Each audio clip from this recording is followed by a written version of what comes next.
Hello friend, स्वागत है आपका विश्वास कंप्यूटर टैली एकेडमी पर। आपका शीट था रिसिप्ट पेमेंट डे बुक, जिसमें आपको कुछ इस प्रकार से फॉर्मूले क्रिएट करने थे, जिसमें आपके रिसिप्ट की शीट कंप्लीट हो गई थी। रिसिप्ट मतलब यहाँ पे आपको पैसा किस किस चीजों से प्राप्त होता है, उस चीजों में आपको यहाँ पे सारी चीजें लिखना थी कि जिससे आपको अमाउंट प्राप्त होता है, जिससे shop rent, salary, discount, bonus, commission, room rent Mohan से आपने प्राप्त किए या फिर अजय से, कमल से। तो आपकी कोई सी भी फर्म में जिसमें आपको अमाउंट प्राप्त होता है, उस चीज के लिए यहाँ पे आप रिसिप्ट अमाउंट का यूज करते हैं। बात करते हैं पेमेंट के बारे में। तो पेमेंट में यहाँ पे एज इट इज आपको यही सीट बनानी, बस चेंज हो जाएंगे नाम पेमेंट के। तो यहाँ पे आपका serial number, day, date, particular, receipt amount. Receipt amount की जगह आपको क्या लिखना है? Payment amount, amount and descriptions. यहां पे आपको सारी चीजें लिख देनी एज इट इज। अब इसे आप सिलेक्ट करें, जस्ट इसके नीचे की एक रो को सिलेक्ट करें, कंट्रोल के साथ टी प्रेस करें। कंट्रोल के साथ टी प्रेस करना मतलब एक टेबल को क्रिएट करना है। यहां पे आप my table as a header इसे सिलेक्ट करके ओके करें तो ये एक टेबल के फॉर्मेट में क्रिएट हो जाएगी। जो सेम फॉर्मूले आपने रिसिप्ट अमाउंट में लगाए थे, वही सेम फॉर्मूले आपको पेमेंट अमाउंट में भी लगाने। सीरियल नंबर, क्या फॉर्मूला क्रिएट करेंगे सीरियल नंबर के लिए? तो सीरियल नंबर में आपको फॉर्मूला लगाना है इक्वल इफ लगाया। इफ लगाने के बाद यहां पे आपसे तीन कंडीशन पूछता है, logical test, value of true and value of false. Logical test में क्या सिलेक्ट करेंगे? डे को सिलेक्ट किया, इक्वल यदि वैल्यू ब्लैंक है तो कॉमा ब्लैंक आ जाए, नहीं तो कॉमा लगाना है। काय का फॉर्मूला लाएंगे आप? रो का, और रो में आप सिलेक्ट करेंगे 1:1 और 2 बार आपको कोष्टक को यहां पे बंद कर देना है। तो यहां पे आपका सीरियल नंबर क्रिएट हो जाएगा। सीरियल नंबर के बाद आप यहां पे बात करते हैं डे के बारे में। तो डे कब आए? जब यहां पे डेट होगी, और जब डेट ही नहीं होगी तो डे भी नहीं आएगा, और डे नहीं आएगा तो सीरियल नंबर भी यहां पे क्रिएट नहीं होगा। तो डे के लिए आपको फॉर्मूला लगाना है इक्वल, इफ का फॉर्मूला लगाया आपने, डेट को सिलेक्ट किया। डेट को सिलेक्ट करने के बाद इक्वल यदि वैल्यू ब्लैंक है तो कॉमा ब्लैंक आ जाए, नहीं तो कॉमा लगा के टेक्स्ट का फॉर्मूला लगाना। अब टेक्स्ट में दो कंडीशन पूछ रहा हूं, वैल्यू और फॉर्मेट टेक्स्ट। तो वैल्यू में आपने यहां पे डेट को सिलेक्ट किया, कॉमा। अब फॉर्मेट टेक्स्ट में आप यहां पे इन्वर्टेड कॉमा में डी प्रेस कर दें और इन्वर्टेड कॉमा बंद करें और कोष्टक को 2 बार आपको क्लोज कर देना है। तो यहां पे आपका डे का फॉर्मूला क्रिएट हो जाएगा। क्लियर है? तो यहां पे आपको सीरियल नंबर और डे दो चीज आपने ऐड कर दी। अब बात आती है डेट। अब डेट कब आए? देखो डेट, यहां पे आपको डेट लिखना है, जैसे मैंने लिख दिया किस डेट का ट्रांजैक्शन हो रहा है आपका, यहां पे 17 सितंबर का। तो पहले ध्यान रखना कि आपके इसमें 17 सितंबर है। सितंबर मतलब पहले ये मंथ को डिनोट करेगा। तो मैंने यहां पे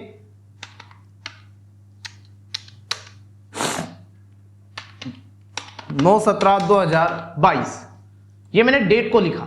अब देखो 17 सितंबर 2022 को कौन सा डे था? सैटरडे था। अब इसे डेट के फॉर्मेट में देना है तो क्या करेंगे आप? इसे सेलेक्ट करें, राइट बटन प्रेस करें, फॉर्मेट सेल पे जाना है। कहां पे जाएंगे? फॉर्मेट सेल पे। फॉर्मेट सेल पे जाने के बाद यहां पे आप इसे डेट के फॉर्मेट में सिलेक्ट कर लें और डेट में से आप कोई सा भी एक डेट का फॉर्मेट सिलेक्ट करके इसे ओके कर दे तो ये डेट के फॉर्मेट में यहां पे आपको क्रिएट हो जाएगा 17 सितंबर 2022। मैं जैसे डेट लिखता हूं आगे की, जैसे 9/18/2022, तो ऑटोमेटिक वो डेट के फॉर्मेट को ले लेगा। अब आपको किस किस रूप में पैसा पे करना होता है वह यहां पे आपको नाम लिखना है। जैसे मैंने यहां पे लिखा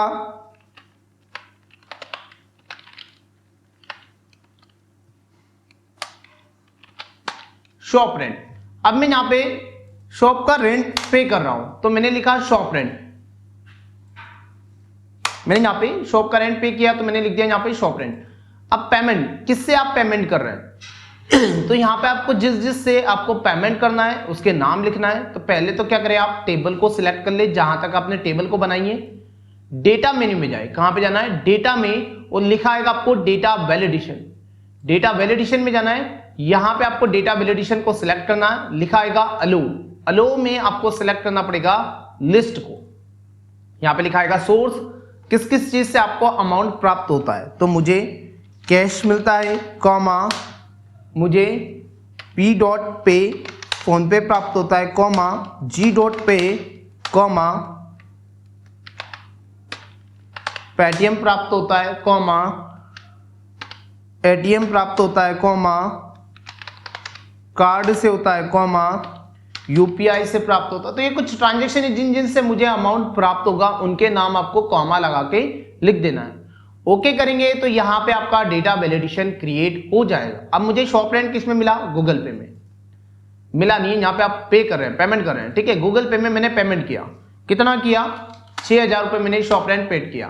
तो यहाँ पे आप लिख सकते हैं shop rent pad, pad means भी देना होता है, ध्यान रखना, ठीक है। इसी प्रकार से मैं यहाँ पे सारे ट्रांजेक्शन को ऐड कर देता हूं। आपको जो जो अमाउंट पेड करना है वो यहाँ पे आपको पेड कर देना है। जैसे सैलरी दी आपने, डिस्काउंट दिया, बोनस दिया, कमीशन दिया, रेंट ऑफ बिल्डिंग, बिल्डिंग का रेंट दिया, मिस्टर दीप को पैसा दिया, अजय को दिए, इलेक्ट्रिसिटी का बिल पे किया। तो ये सारी चीजें आपको यहाँ पे एज इट इज लिखना है, क्लियर है। उसके बाद यहाँ पे आप गूगल पे में पेमेंट किया, फिर आप किस में कर रहे हैं? जैसे सपोज मान लीजिए सैलरी में किस में दे रहा हूं, तो सैलरी मैंने कैश में दे दी, क्लियर है। सैलरी कितनी दी? तो सैलरी मैंने दे दिया यहाँ पे 10,000 रुपए सैलरी पेड की मैंने। तो यहाँ पे आप लिख सकते हैं कि सैलरी पेड मिस्टर मोहन, जिसको भी आप दे रहे हैं उसका नाम,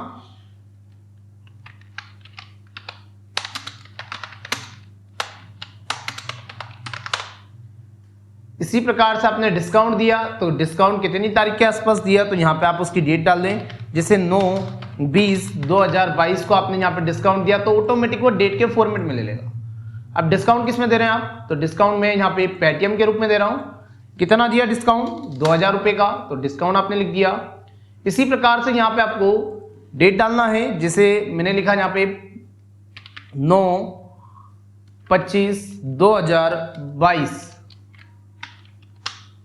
यहां पे आपने बोनस दिया, बोनस किस रूप में दिया आपने यहाँ पे? तो बोनस मैं यहाँ पे फोन पे कर रहा हूं और बोनस कितना कर दिया आपने यहाँ पे? लगभग 1,500 रुपए। तो इसी प्रकार से आपको सारे ट्रांजेक्शन को ऐड कर देना है, अपने अपने अकॉर्डिंग सारी डिटेल्स आप यहाँ पे फिल कर दें, क्लियर है। यहाँ पे इस प्रकार से आपको शीट को बना लेना है, अपने अपने अकॉर्डिंग आप यहाँ पे पेमेंट पेड कर सकते हैं। जैसे मैंने सैलरी दी है तो सैलरी मैंने पेमेंट के रूप में दी 10,000 रुपए, salary paid to ABC company. Discount दिया मैंने तो गूगल पे के रूप में दिया मैंने यहाँ पे 25 रुपए डिस्काउंट, तो डिस्काउंट पेड कर दिया मैंने। बोनस दिया तो मैंने बोनस को पेड कर दिया है। यहाँ पे आप अपने अकॉर्डिंग कलर की फॉर्मेटिंग भी कर सकते हैं जैसा आपको करना चाहते हैं। तो होम मेन्यू में जाके यहाँ पे आप जो भी बैकग्राउंड कलर देना है उसके अकॉर्डिंग यहाँ पे आप उसकी कलर की फॉर्मेटिंग भी अपने अकॉर्डिंग आपको यहाँ पे कर लेना है। नेक्स्ट आता है यहाँ पे आप इसी प्रकार से इलेक्ट्रिसिटी का बिल भी आप पेड कर रहे हैं तो पेड कर दें। अब आपको यहाँ पे बनाना है समरी। तो समरी बनाने के लिए क्या करेंगे आप? यहाँ पे देखो आपको 3 लाइनों को मैंने बताया था कि आपको मर्ज कर देना है, उसमें आप समरी लिख दें। 2 से अधिक लाइनों को आप सिलेक्ट करके यहाँ पे आप उसमें पेमेंट मेथड में जाके किसका यूज करना है? मर्ज एक्रोस का। मर्ज एक्रोस करेंगे तो ये 3 लाइनों में मर्ज हो जाएगा आपका सेल। अब जिसका आपको अमाउंट प्राप्त हुआ उसके नाम आपको यहाँ पे लिख देना है। जैसे मुझे क्या प्राप्त हो रहा है यहाँ पे? मैंने लिखा कैश। नेक्स्ट सेल में क्या लिखा आपको? P डॉट पे। नेक्स्ट क्या लिखा आपने? G डॉट पे। नेक्स्ट क्या लिखा आपको यहाँ पे? किस चीज से प्राप्त हुआ? पेमेंट। पेमेंट। नेक्स्ट किस चीज से प्राप्त हुआ आपको? कार्ड। नेक्स्ट इसी प्रकार से आपको यहाँ पे सारी चीजें ऐड कर देना अपने अपने अकॉर्डिंग।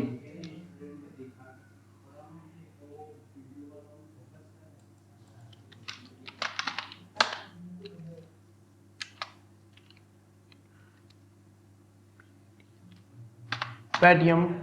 नेक्स्ट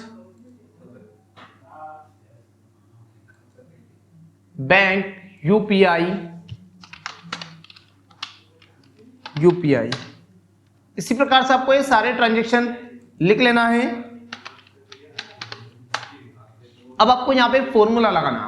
क्या फॉर्मूला लगाएंगे आप? Equal SUM समिप। समिप का फॉर्मूला लगाया, आपसे 3 कंडीशन पूछेगा, range, criteria and sum range. Range क्या होगी? तो रेंज जिससे मुझे लेके आना, तो ये मैंने रेंज सिलेक्ट कर ली, टोटल आपको पेमेंट अमाउंट की, कॉमा फिर आपसे पूछ रहा है क्राइटेरिया, किसके द्वारा लेके आना है, तो इस कैश के द्वारा, कॉमा, फिर आपसे पूछेगा सम रेंज में क्या करना है आपको, यहाँ पे अमाउंट को सिलेक्ट कर लेना है और इंटर करेंगे तो यहाँ पे आपका अमाउंट क्रिएट हो जाएगा कैश का। अब इसे आप ड्रैग करके ड्रॉप कर दे तो यहाँ पे सभी के अमाउंट जो जिसमें आपको प्राप्त हुए वो सारी चीजें आपको यहाँ पे प्राप्त हो जाएगी। जैसे सैलरी है, अब मुझे सैलरी पेटीएम नहीं मिली, मुझे कैश के रूप में मिली, तो देखो कैश का कितना ट्रांजेक्शन है यहाँ पे 40,500 विद नेक्स्ट, इसी प्रकार से 10,000 है तो कैश का ट्रांजेक्शन बढ़ के यहाँ पे 50,500 रुपए ऐड हो जाएगा। अब यहाँ पे आपको सम का फॉर्मूला लगाना है जिसकी शॉर्टकट की है अल्ट प्लस इक्वल आपको प्रेस करना है, तो यहाँ पे आप सम ला सकते हैं। मतलब टोटल आपको कितना पेमेंट पेड करना पड़ा, 1,29,200 रुपए, जो कि आप यहाँ पे पेमेंट पेड कर चुके हैं। इसी प्रकार से आप सेल को सिलेक्ट करके यहाँ पे आप अपनी पेमेंट अमाउंट की एक शीट बना सकते हैं जो आपने फाइनेंशियल ईयर बनाया होगा। वैसे स्टार्ट होता अप्रैल से 31 मार्च तक का आपको यहाँ पे फाइनेंशियल ईयर बनाना है, मैंने अक्टूबर से सितंबर तक का बनाया है, तो यहाँ पे आप अपने अकॉर्डिंग फाइनेंशियल ईयर को क्रिएट कर लें, फर्म का नाम लिख दे जिसमें आपको फर्म को क्रिएट करना है। नेक्स्ट टॉपिक रहेगा आपका डे बुक, जो कि आपको मैं कल की बैच में आपको रिवाइज करवाऊंगा। ओके।